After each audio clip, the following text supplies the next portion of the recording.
Hello, bachcho. Let's read the question. The question says an oxygen cylinder of volume 30 liters has an initial gauge pressure of 15 atmosphere and a temperature of 27 degrees Celsius. After some oxygen is withdrawn from the cylinder, the gauge pressure drops to 11 atmosphere and its temperature drops to 17 degrees Celsius. Estimate the mass of oxygen taken out of the cylinder. एक oxygen cylinder है जिसका volume है 30 litres. इसका initial gauge pressure है 15 atmosphere. उसका temperature है 27 degree Celsius. उसमें से कुछ ऑक्सीजन हमने विड्रॉ कर लिया है, जिसकी वजह से जो गॉज प्रेशर है वो 11 एटमॉस्फेयर को ड्रॉप कर गया और टेम्परेचर 17 डिग्री को ड्रॉप कर गया। तो हमें निकालना है जो मास ऑफ ऑक्सीजन, तो कितना हमें निकालना है। तो इस क्वेश्चन जब हम लोग करेंगे, हम लोग एक की कॉन्सेप्ट को यूज करके इस क्वेश्चन का आंसर करेंगे। तो की कॉन्सेप्ट में हम लोग यूज करेंगे आइडियल गैस इक्वेशन, इसको हम यूज करके इस क्वेश्चन का आंसर करें। तो आइडियल गैस इक्वेशन क्या कहता है?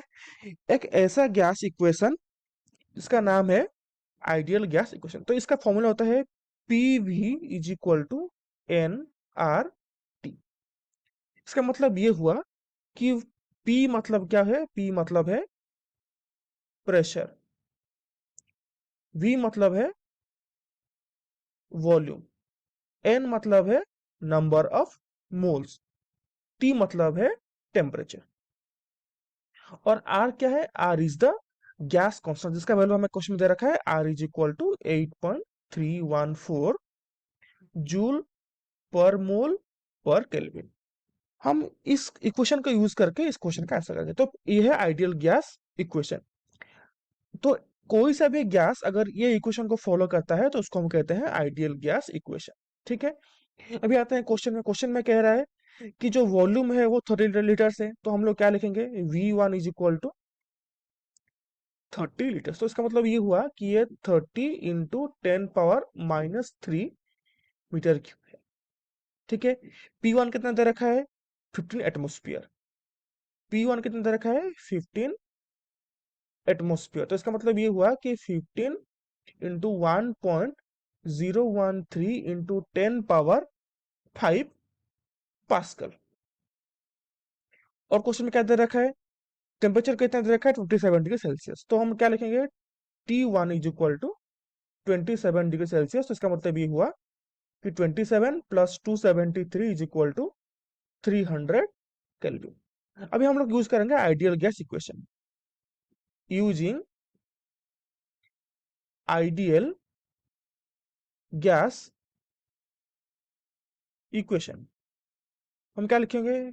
P1 V1 is equal to N1 R T1। That implies N1 का वैल्यू कितना हो जाएगा? P1 V1 by R into T1। ठीक है, तो अगर हम N1 का वैल्यू यहां से निकाले तो N1 कितना, क्या लिखेंगे? P1 का वैल्यू कितना दे रखा है? 15 into 1.013 into 10⁵ into V1 30 into 10⁻³ divided by R के वैल्यू रखा है 8.314 इंटू T1 कितना रखा है? 300 केल्विन। तो अगर इसको हम सॉल्व करते हैं तो हमारा जो N1 है उसका वैल्यू कितना आता है? N1 is equal to 18.276। ये आएगा 18.276 इतना, ये मोल्स। ठीक है, इनिशियल जो नंबर ऑफ मोल्स है वो होगा 18.276। और हमें यह भी पता है कि जो मोल्स का मोल्स का जो फॉर्मूला था वो क्या होता है? वो होता है given mass by molar mass. तो N1 को हम क्या लिखेंगे? Given mass M1 by molar mass M। ठीक है, तो गिवन मास हमें क्वेश्चन में अगर निकालना है, इनिशियल मास निकाल, तो क्या करेंगे हम लोग लिखेंगे M1 is equal to M इंटू N1। क्वेश्चन में दे रखा है, हमें मोलर मास दे रखा है क्वेश्चन में जो कि है 32। तो हम क्या करेंगे यहाँ पर? 32 इंटू 18.276 कर देंगे। तो ये हो जाएगा कितना? ये हो जाएगा 584.84 ग्राम। ठीक है, तो इनिशियल जो मोल्स है वो कितना हो गया? इनिशियल मोल्स हो गए हमारे पास 18.276 और जो इनिशियल मास है वो कितना हो गया 584.84 ग्राम। अब आते हैं सेकंड पार्ट पे। सेकंड पार्ट में क्वेश्चन कह रहा है कि जो अगर हम प्रेशर कुछ ऑक्सीजन को हमने निकाल लिया जिसके वजह से प्रेशर को कितना ड्रॉप हो गया 11 एटमोस्फियर। तो हम क्या लिखेंगे, हम लोग लिखेंगे P1 is equal to 11 atmosphere. तो इसका मतलब ये हुआ कि 11 इंटू 1.013 इंटू 10 पावर 5 पास्कल। ठीक है, उसका बाद कितना ड्रॉप हुआ, उसके बाद टेम्परेचर कितना ड्रॉप हुआ 17 डिग्री सेल्सियस। तो इसका मतलब T1 कितना हो गया 17 डिग्री सेल्सियस। तो इसका मतलब ये हुआ 17 प्लस 273। तो इसका मतलब ये हुआ कि 290 केल्विन हो गया टेम्परेचर। जो वॉल्यूम है V2 होगा वो V1 के बराबर होगा। जो वॉल्यूम होगा वो V2 V1 के बराबर होगा। तो इसका मतलब ये हुआ कि ये भी होगा कितना 30 इंटू 10 पावर -3 मीटर क्यूब। अभी हम आइडियल गैस यूज करेंगे, ये P1 नहीं ये P2 होगा। ठीक है, ये P2 नहीं P1 नहीं P2 होगा। तो क्या लिखेंगे हम लोग N2 को क्या लिखेंगे, N2 is equal to P1 P2 V2 by R T2। हमने क्या किया, यूजिंग आइडियल गैस इक्वेशन, हमने आइडियल गैस इक्वेशन को यूज करके इसको लिखा।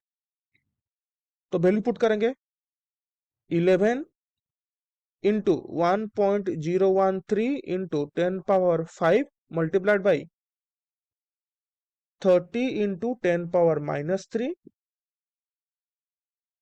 Divided by 8.314 into 290। तो इसका मतलब इसका अगर हम कैलकुलेट करते हैं तो इसका वैल्यू आता है कितना 13.86। ठीक है, तो N2 कितना है हमारे पास 13.86। N2 is equal to 13.86। ठीक है, अभी अभी हम लोग अगर N2 को लिखना है तो क्या लिखेंगे, given mass by molar mass. तो इसका मतलब अगर हम यहाँ से M2 निकालते तो क्या लिखेंगे हम लोग N2 इंटू M। N2 का वैल्यू कितना है 13.86 इंटू M है 32। इसका वैल्यू निकलता है हमारे पास 443.52। ठीक है, तो जो इनिशियल मास था हमारे पास कितना था 584.84 ग्राम। जो फाइनल मास निकला हमारा वो कितना निकला 443.52 ग्राम। तो डिफरेंस इन मास कितना होगा, करेंगे हम लोग M1 माइनस M2।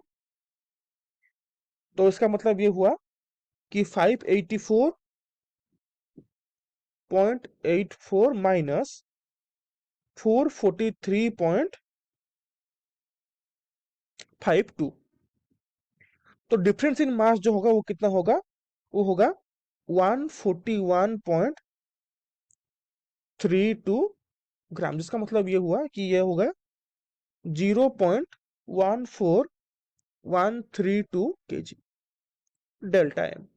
ठीक है, अभी एक बात मैं तेको बताऊं, डेल्टा एम का मतलब क्या है, डिफरेंस इन मास कहाँ गया, वो मास यहाँ जो डिफरेंस इन मास हुआ क्या, सम जो ऑक्सीजन होगा वो जो विड्रॉ किए हैं उसका जो मास होगा, जितना मास हम लोग विड्रॉ किए हैं वो होगा ये डेल्टा एम।